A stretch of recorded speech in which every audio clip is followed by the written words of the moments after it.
Hello and welcome back to another full step-by-step PC build guide, and today I'm going to be showing you how to build a PC in the Thermaltake Ceres 330 TG ARGB. Now this is Thermaltake's first case that is compatible with motherboards with back connectors on them, so you are going to be able to use both ASUS's BTF and MSI's Project Zero motherboards with this case.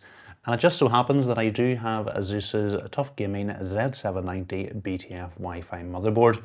Now, not only does this motherboard have all the connections on the back, which is going to give us a really clean looking build, but because this motherboard has a graphics card high powered slot, if we pair it with a graphics card with a PCIe high power connector, like the Tough Gaming RTX 4070 Ti Super BTF edition that I've got here, so we're actually going to be able to connect the graphics card up to the motherboard and power it through the motherboard without any additional cables, which should give us a really clean looking build. And this is what ASUS are calling advanced BTF, taking back connector motherboards to a whole new level. So really looking forward to doing this build. It's my first experience with a back connector motherboard, so let's get into it and we'll make a start by taking a close look at the case. To remove our case's tempered glass side panel, there's two captive thumb screws at the back we're going to need to loosen, and once we've loosened these, we're going to be able to pull the panel backwards and lift it out and away. To remove our other side panel, this time we've got three captive thumb screws at the back to loosen. And then we're going to be able to pull the panel backwards and again lift out and away. Taking a look at the back of the panel we just removed, you'll notice down at the bottom over the perforated area we have a magnetically attached dust filter. Taking a look at our case's front I/O, we've got a power and reset button, we've got two USB Type A ports, a single Type C port and a separate headphone and microphone jack. On the top of the case we've got a magnetically attached dust filter which can simply be lifted away for cleaning. Our case's front panel can be pulled off from the bottom. And if we take a look at the back of the panel we've just removed, you'll notice we've got a full-length magnetic dust filter which can simply be removed for cleaning. So you can see at the front, Thermaltake have installed two 140mm PWM ARGB fans, and two of these 140mm fans is the most you can fit at the front. If you want three fans at the front, you have to go with three 120mm fans. Alternatively, if you want to mount a radiator at the front, you can fit either a 360 or 280mm radiator at the front. At the rear of the case, we've got another pre-installed 140mm PWM fan, although this one doesn't have any ARGB on it. If you prefer at the rear, you can fit a 120mm fan or radiator. Up top, it's up to two 140 or three 120mm fans, or up to a 280 or 240mm radiator. Our final fan mounting slot is on the bottom of the case where you can fit either a 120 or 140mm fan. I'll show you what a 140mm fan looks like. We've got our case accessory box attached to the back of the case. We'll go ahead and remove that. In terms of motherboard support, the case is compatible with motherboards up to 8ATX in size, and you want to go with a CPR cutter. The maximum height supported is 185mm. So because this case is compatible with motherboards with back connectors, you can see the additional cutouts that we have inside the rubber grommets, and the idea is your motherboard's going to sit into place and all the connectors are going to be able to be accessed from the back of the motherboard. You might be wondering, can you use this case with a normal motherboard that doesn't have back connectors? So what I'll do is I'll set one of these in and let you see what it looks like. So there you go, that's the standard motherboard in place. It's got all the connectors on the front, and you're still going to be able to pass your cables through the cutouts here, the rubber grommets here, and this additional cutout at the top to your motherboard. So with the panels off, you can see that little gap above and at the right hand side of the motherboard that you wouldn't have in a standard case, but I think once you get the panels on, you're not going to see this. So in general, I think adding back connector support to this case has added some advantages if you want to go with that type of motherboard, but if you want to go with a standard motherboard, there's really no downsides to this case. So you can see at the rear of the case we've got 7 horizontal PCI expansion slot brackets, and in terms of graphics card support, the maximum length support depends on whether you've got a radiator or fans at the front. With the radiator at the front, the maximum length supported is up to 340mm, and with just fans at the front, it's up to 370mm. So if you do want to mount your graphics card vertically in this case, it is possible to rotate this bracket around 90 degrees. First thing for us to do is to remove this little cover, and then there's 4 screws holding the bracket on. So we can then pull this bracket forwards to free it up from the case. We can rotate it around 90 degrees, line it up with the little cutouts in the back and push it down to lock it into place. And then we can secure it again with the screws we've just removed. And then we're going to be able to set the cover into place and secure it with the thumb screws. So I really am a big fan of these type of rotating brackets. The big advantage of them is you're actually able to install your graphics card in a nice position of your choosing, away from your motherboard, but also importantly away from the tempered glass panel, giving you good temperatures. So we take a look down at the bottom of the case. There's 3 different mounting positions for your riser cable. So in the case accessory box, you get these standoffs. You're simply going to screw them into the holes. And then you're going to be able to secure your riser cable to the standoffs. Now it is important to note the riser cable isn't included with the case, so if you want to go with a vertical mount, you are going to have to pick this up at additional cost. So an optional extra that Thermaltake do offer for this case is an LCD screen that can mount here, and this can display things like your system information. To do this, you're going to have to change this panel out. To get access, your first thing you're going to do is loosen the two thumb screws here, pull this panel backwards to remove it. And again, you can see we've got a magnetically attached dust filter over the area of perforation. Then to change this panel out, there's two screws at the top you're going to need to remove, and then you're going to be able to lift this panel up and away, and then you're going to be able to install your screen. So just before we move to the back of the case, in case you think this PWM cable is too short to reach the desired header on your motherboard, in the case accessory box you do get this extension cable. And all these fans do have daisy chainable connectors on them, so you should be able to join additional fans into them if you want. Now, what I'm planning on doing is actually probably switching this out for an ARGB fan at the back. And also because I've got a 360mm radiator, the only place I can install it is at the front. So I'm going to go ahead and remove all the case fans. On the bottom of the case, we've got a full-length nylon dust filter, which can simply be pulled out from the front for cleaning. So moving into the back of the case, it's good to see we've got some Velcro cable straps here, and also we've got absolutely loads of cable tie-down points throughout the case, and the most cable ties I've ever seen included with any case. So Thermaltake have really recognised the importance of good cable management with our back connectors on our motherboard. It's really nice to see that Thermaltake have colour matched the cables to the case, and in terms of the cables, we've got a USB 3.0 cable, front panel Type C cable, HD audio cable, and our front panel connectors are all organised into a single cable. In terms of drive mounting slots, there's two dedicated 2.5-inch drive mounting slots towards the front of the case. They're each held on with a captive thumb screw. Once it has been loosened, where you're able to lift the bracket up, you're then going to simply be able to fix your 2.5-inch drive onto the bracket before screwing it in from the back. Behind our motherboard, we've got another drive bracket. On this one, you can mount either a 2.5-inch or 3.5-inch drive. It's held on exactly the same way with a captive thumb screw as the 2.5-inch drives, and you can see here we've got mounting holes for a 2.5-inch drive.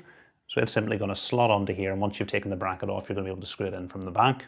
And we've also got mounting holes here and here for a 3.5-inch drive, so you're simply going to be able to slot your drive into place, and again, once you've removed it from the bracket, screw it in from the back. Our power supply is going to go down at the bottom, and the case is compatible with full-sized ATX power supplies up to a maximum length of 220mm, although if you're not going with a front fan, you've got absolutely loads of room for your power supply and associated cables. So I do think our Tough Gaming Z790 BTF Wi-Fi looks absolutely stunning without any of the clutter of the connectors on the front of it.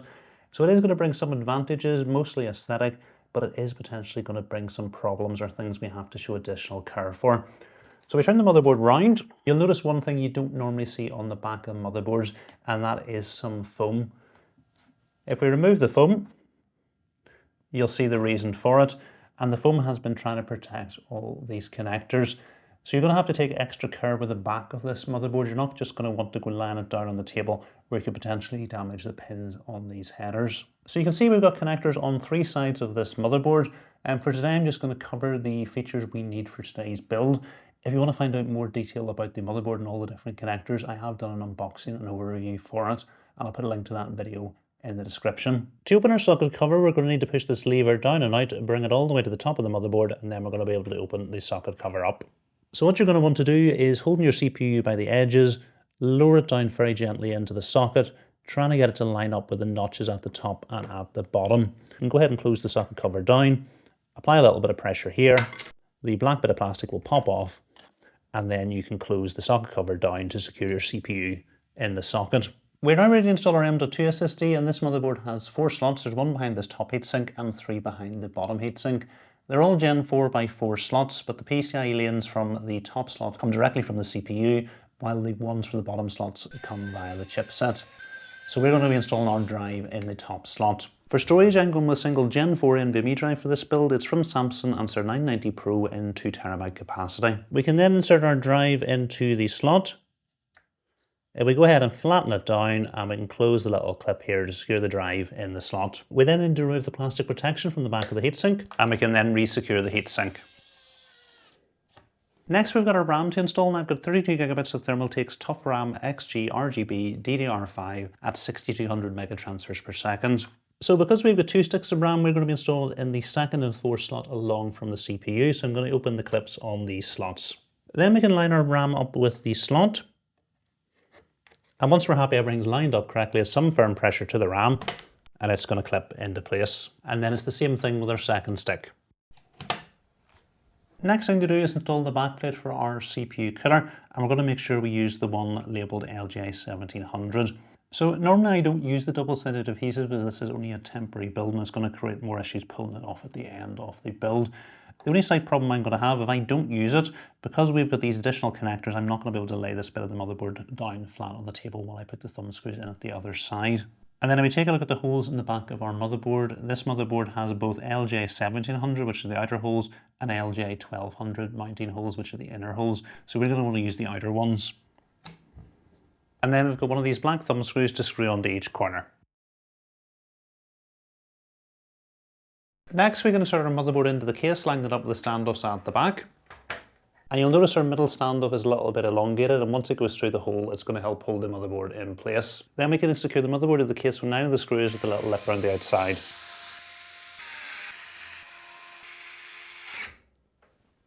Next thing for us to do is get our case cables plugged in.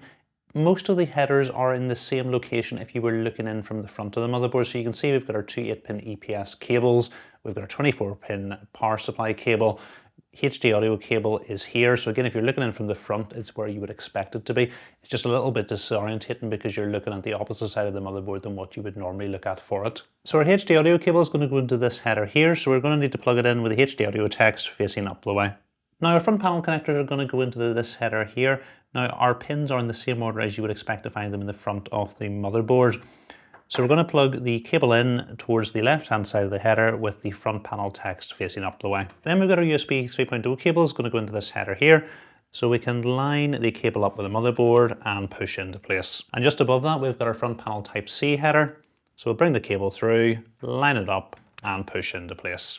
Next thing for us to do is install our power supply, and because we're using a graphics card with a PCIe high power adapter, we're going to need to power it through our motherboard, which means we're going to need to plug power cables into these power connectors on the motherboard, which is then going to provide up to 600 watts of power to our graphics card through our motherboard's graphics card high powered slot. If you're using a standard graphics card that you're going to need to plug cables in to power it, you don't need to plug anything into here. So we've got two options for powering our graphics card. We've got three 8-pin PCIe connectors, so you need to plug the cables into either here, or we've got a 12-volt 2x6 header, so we'd need to plug a cable into here. It's important that you don't plug cables into both of them. It's either the top connector or the bottom three, but not all of them. And then you'll notice over to the right hand side of each of the connectors we've got a little LED which shows us the status of our power connectors. So one of the things I had been worried about doing this build was actually a 12-volt high power connector at the back. We worry about plugging these in and then actually putting a bend in them. And cable routing space doesn't look to be great at the back here, given that this does protrude a little bit out from the back of the motherboard. So I want to size things up now and see can I actually plug in a 12-volt high power connector to here and get away with it. So I'm going to plug the cable in, we'll route it down to the power supply. And you see, I think to get the door back on, there is going to be a reasonable bend in that cable. What I'll maybe do is I'll put the door in and see what sort of bend it puts in the cable. And then I would take it off again. So you can see that's put a really steep bend in the cable right up to where the pins are going to plug into the motherboard. And in general, with this cable, you aren't going to want to do that if that was plugging directly into your graphics card. I've got another 12-volt high power cable coming from a power supply with a right angle connector on it. We'll try it, and then we'll just route the cable down to where the power supply would be. And then we'll just try the rear panel again. So that goes on no bother at all. There's no pressure at all up against that cable. So I think for me, with the power supply I'm using for the build, the standard 8-pin PCIe cables are going to be the safer option because I can bend those cables without worrying about it. And I think if you do want to use the top connector, you're going to want to have a right angle connector on it. For the power supply, I've got a 1050 watt fully modular ATX 3.0 power supply from Thermaltake. It's the Tough Power GF-A3 Snow. So with that in mind, I plugged in two PCIe cables to our graphics card. We've got two 8-pin EPS connectors to provide additional power to our CPU and our 24-pin motherboard cable. Just before we insert our power supply, this is our power supply's intake fan, so we're going to want to install it facing down the way where we can get cooler from underneath the bottom of the case. And we can then secure our power supply into place with the 4 power supply screws from the case accessory box. Our power supply supports a smart zero fan mode, so whenever the power supply is under low load, if we turn this on, the fan will stop spinning. That's going to help reduce noise in the build. So that makes sense to me, so I'm going to turn this on. Our two 8-pin EPS cables are here at the top of the motherboard, so we'll go ahead and get the cables plugged into here. We've got our 24-pin cable just here. So I've decided to go with 8-pin PCIe cables, so we're going to be plugging into these three headers.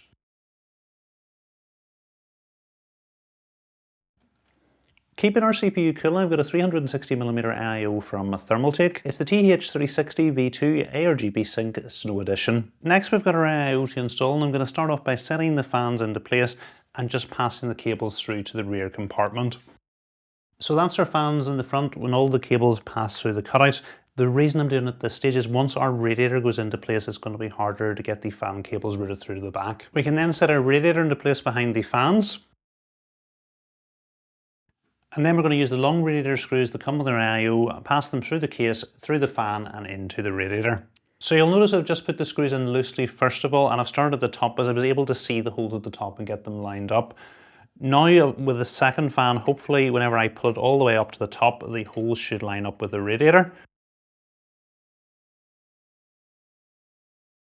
And now we've got all the screws in, we can just tighten up the screws. And then we're going to be able to put our front panel back into place. At the back of the case then we just need to daisy chain our fans together. So we'll plug the PWM cables in. And then we can remove the plastic protection from the ARGB cable.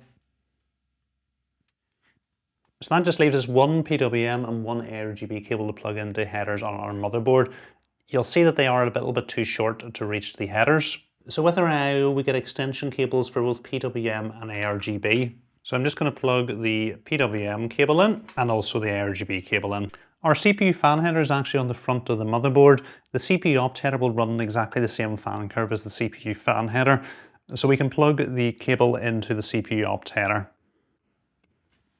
We've got two RGB headers here just above our 24-pin cable. The one further towards the front of the case is an ARGB header, and that's the one we're going to want to plug the cable coming from the fans into. Next we're going to need to install the backplate for our CPU cooler, so we can simply slot our Intel bracket into place and give it a little push and it will clip in. Now if you are using the AIO from new, there'll be some plastic protection on the back of the cold plate that you're going to need to remove. So I've just sat our CPU cooler loosely up onto the bracket while I troubleshoot another problem.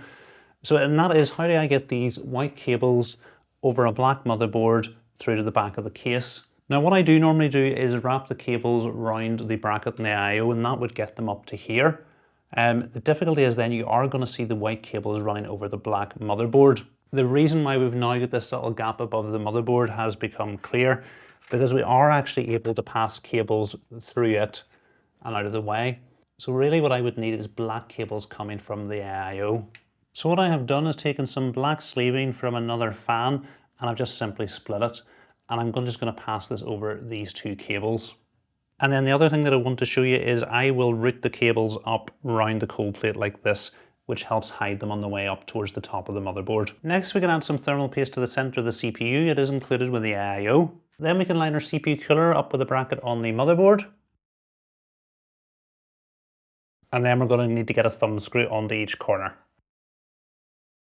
And then it's just a matter of tightening each screw up in turn.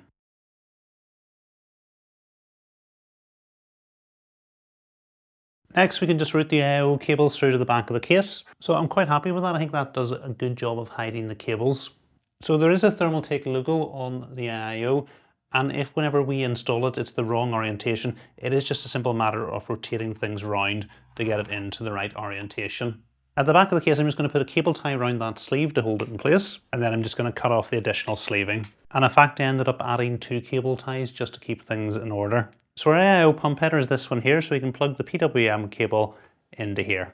And we've just got the ARGB cable coming from our pump to plug in as well. Now I'm noting that the connector on it is slightly longer. So what I could of course do is plug it into the long daisy chainable connector that we've already plugged in. But actually plugging this straight into this header is going to leave me an additional one to plug the ARGB from our fans into, and that's going to leave us with one less cable at the back. So I'm going to unplug this one, plug the pump cable back into this header. I can remove the long splitter cable.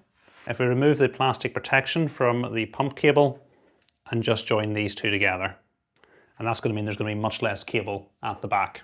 Next, I want to install our case fans, and I'm going to be using Thermaltake CT140 ARGB fans in white. So I'm just going to pass the cable through to the back of the case first of all, and then we can set our fan up into place, and then we'll get it screwed in from the back. And then we can screw the fans into place at the top. We can then replace the dust filter at the top. At the top of the case then we just need to daisy chain our fans together. So we can take the PWM cable coming from our rear fan and plug it into the next fan along. And then we'll take the PWM cable coming from that fan and plug it into the next fan along. Same thing with our ARGB cables. And then that just leaves us one ARGB cable and one PWM cable to plug in. So we can take the long ARGB splitter cable that came with our front fans and plug it into the ARGB cable. And then same thing with the PWM cable. Down at the bottom of the motherboard, we've got two ARGB headers, so we'll plug the ARGB cable into one of those. And directly next to it, we have a PWM header, so we'll plug the PWM cable into it. Now the bit I've been looking forward to, installing our graphics card. So this is just a standard by 16 size PCIe slot, but over to the right hand side is where all the magic happens with ASUS BTF Advanced. So this is our graphics card high powered slot, and you need a special graphics card with a connector on it to plug into it and then be able to power it directly from the motherboard. If you've got a standard graphics card, you are just able to install it into this slot. Ignore this slot and you're just going to be able to plug the standard cables into your graphics card and power it, and this motherboard in this case will work perfectly fine for that, although it's not going to look as clean with the cables running from the graphics card. We've got this slot here, so you press this in and then that frees your graphics card up and you're going to be able to remove it from the case. So this is our Tough Gaming RTX 4070 Ti Super BTF White Overclocked Edition. So it just has a standard by 16 size PCIe slot here, but over here we've got a PCIe high power connector, and it's this bit that's going to plug into that slot over to the right hand side of our top PCIe slot, and this is where our graphics card is going to get its power from. So we can remove the second and third expansion slot cover from the top, and then we come on to the bit I've been looking forward to all day. We get to line our graphics card up with the slots. There we go, that's the graphics card lined up with those slots, and then we just need to apply some pressure and it's going to clip into place. And then we can secure our graphics card into place with the two thumb screws we've just removed. And then we can replace the cover. And that just looks absolutely amazing, but I can't stand looking at it all day. I'll better get on with the cable management.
So that's the build complete and looking absolutely amazing. I think I really underestimated just how good this was going to look without the cables.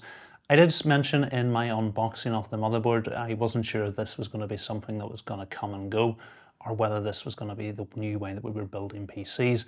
I now think this is probably going to be the new way that we're building PCs, certainly good looking PCs.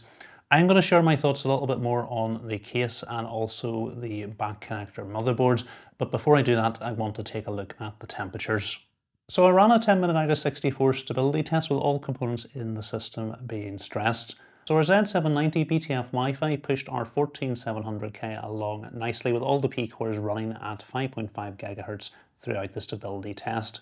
There was absolutely no thermal throttling, and the maximum temperature our CPU reached was 86 degrees. Our 4070 Ti Super idled at 28 degrees and reached a maximum of only 62 degrees during the stability test. In terms of noise levels, the idle noise levels were excellent at only 32 decibels on average, while under load the noise did increase a bit up to 50 decibels. So in terms of the temperatures, these were absolutely excellent. Noise levels brilliant at idle, a little bit higher than I would like under load, but that's really easy to fix. I just ran the fan curves on the standard motherboard fan curves.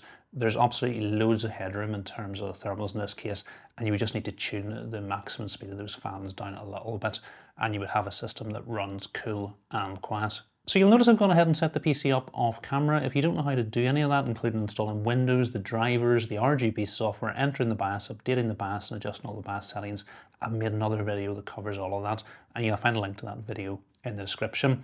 So in terms of the build experience, it was really good. There is, however, a few things I think you're going to want to be careful with, even if you are an experienced PC builder. The first is having all those connectors on the back of the motherboard. There is a very real risk you could damage them if you lay them down on the table and then start applying pressure to the motherboard, for example, installing your RAM. So what I did was I left that foam protection at the back of the motherboard and only removed it when I was ready to install things into the case. The other area you could run into potential problems is I don't normally stick the back plate onto the back of the motherboard. I just normally set it in place. This wouldn't work because you're not going to be able to lay the motherboard flat on the table. And if you did try this, the back plate would just fall down. So I did actually have to stick this one on. I suppose the only other potential concern I had was plugging a 12-volt high power connector into the back of the motherboard and not using a right angle connector on it. When I did do this, there was quite a big bend on that cable. And obviously that's not something you're going to want to do, is bend the cable close to where it plugs in. We don't have any data as yet as to whether that's going to give us the same problems as it did on graphics cards, but I certainly wouldn't be taking any chances with it. And I found it safer to use the standard 8-pin PCIe cables, although if you did want to go with a 12-volt high power connector, you could certainly use a right angled one, and I have shown that in the video. That worked very well without putting any pressure on the back panel. So I think the only other potential problem you might have with a cableless look is the cables coming from your AIO pump. There are some manufacturers that are now incorporating these into the tubes, so there's actually no cables at all displayed at the front. And actually, as this becomes more popular, I think all AIOs are going to be going that way, so that problem will solve itself fairly quickly. So in terms of the build I put together, I'm absolutely delighted with it. It looks absolutely stunning. If there would be anything that I would change about it, I think there's really only two things. The first is I would probably go with a 280mm AIO at the top rather than a 360 at the front. It's going to look much better. It's going to be easier to build. There'll probably be a little bit less pump noise, and you're not going to have to move the fans about. The second thing that I would do is I would probably use a 12-volt high power connector with a right angle connector on the end of it rather than the PCIe cables. That's just going to mean one cable to manage at the back rather than three. So in terms of my thoughts on the Ceres 330, I'm really impressed with this case. Coming from Thermaltake, as you'd expect, the build quality is excellent throughout. It comes with 3 good PWM fans that you can daisy chain together. All the case cables are color matched, so if you're not planning on going with a back connector motherboard, you're still going to be able to route those cables through and they're going to look good. We've got rubber grommets over to the right hand side of the motherboard, and you've got that rotatable PCI expansion slot bracket. So again, if you're not going with a back connected motherboard, or if you're going with one that doesn't require your graphics card to be plugged directly into the motherboard, you are going to be able to mount it vertically, and the only thing you're going to have to pick up is a riser cable. So in terms of what I didn't like about the case, there was a couple of things. The first thing to say, I wasn't a big fan of the mechanism for securing these side panels. I did find them a little bit fiddly to get on and off, and there was a risk that the tempered glass panel would fall out when you were pulling it backwards. So while Thermaltake had put so much thought into the cable management at the back of the case with all those Velcro cable straps, the multitude of cable ties included in the case accessory box, and absolutely loads and loads of cable tie down points, I thought that maybe the only thing lacking at the back was a little bit of space. And when I tried to put the panel back on, despite doing as good a job as I could at cable management, the panel was actually pushing into some of the cables at the back. The other issue you're going to have at the back of the case is in terms of those power connectors, which do take up quite a bit of space. And like I say, I didn't use a 12-volt high power connector because I was worried about the bend in it. So I do think going forward, I would like to see a little bit more space at the back of the case if we are going to be plugging all our cables into there directly. Final thing I would like to see is this case is great in that you can build in it with a standard motherboard or with one of the motherboards with the back connectors on them. If you are going with a back connector build, you don't actually need the cutouts down at the bottom on the power supply shroud, and I do think a few cover plates would be really nice just to close those off so you couldn't see any of the cables at the back. So putting everything together, I have been really impressed with the Ceres 330. This is a case with a budget price, but it offers an awful lot more. And when you combine it with ASUS's BTF Advanced Ecosystem, which I've been also equally impressed with, you can come up with an absolutely stunning build. And I do think this is going to be the future way of building PCs. So hopefully you have enjoyed this video. If you have, please remember to give it a thumbs up. And if you're not currently subscribed to the channel, please hit the subscribe button as well. Thanks for watching.